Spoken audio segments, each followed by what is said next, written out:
Depuis le début de l'année, nous avons rappelé que le monde et même tout l'univers est constitué d'une grande diversité de matières. Comme par exemple les métaux, les minéraux, le verre, la matière plastique et organique. Cette matière peut exister sous plusieurs états physiques, comme l'état solide, l'état liquide ou l'état gazeux. Tout d'abord, l'état solide, qui a une forme propre, c'est-à-dire qu'on peut le décrire en parlant de sa forme. Cette matière plastique a une forme de canard, ou cette eau solide a une forme de pic. Pour décrire l'état solide, on peut également parler de son volume. On dit que l'état solide a un volume propre.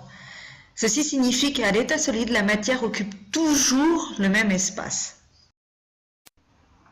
L'état liquide, quant à lui, il n'a pas de forme propre. Un liquide prend la forme de son récipient. Mais ce n'est pas tout. Sa surface libre, celle qui sépare le liquide de l'air, est toujours plane et horizontale. Comme à l'état solide, la matière à l'état liquide a un volume propre, qu'on peut mesurer avec une éprouvette graduée. L'état gazeux, lui, n'a pas de forme propre. Il se diffuse dans tout l'espace qui lui est proposé. Il est compressible, c'est-à-dire qu'on peut diminuer son volume. Et il est également expansible, on peut augmenter son volume. La matière à l'état gazeuse n'a donc pas de volume propre. Cette année, nous avons également commencé à travailler dans un laboratoire de physique-chimie. Pour travailler en toute sécurité, nous devons manipuler debout, s'attacher les cheveux, porter une blouse et, quand c'est nécessaire, utiliser des gants et des lunettes. Nous avons appris à utiliser une balance pour mesurer des masses.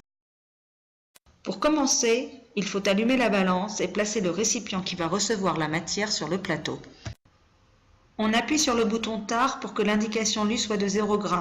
On retire le récipient de la balance et surtout on ne touche plus à aucun bouton. C'est normal de ne pas le lire 0 g. On met la matière dans le récipient et on le repose sur la balance pour mesurer la masse de matière qu'il contient. Nous avons également appris à utiliser une éprouvette graduée pour mesurer des volumes.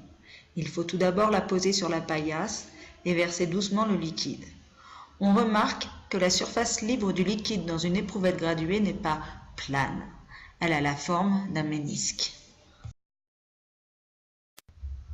Pour réaliser une bonne mesure, il faut placer son œil en face de la surface libre et on doit lire la graduation correspondant au bas du ménisque. En mesurant des masses et des volumes, nous avons remarqué que la masse est une caractéristique de la matière. Un volume de 300 ml d'eau est plus lourd qu'un volume de 300 ml d'huile. 100 g de farine occupe plus de place que 100 g de sucre.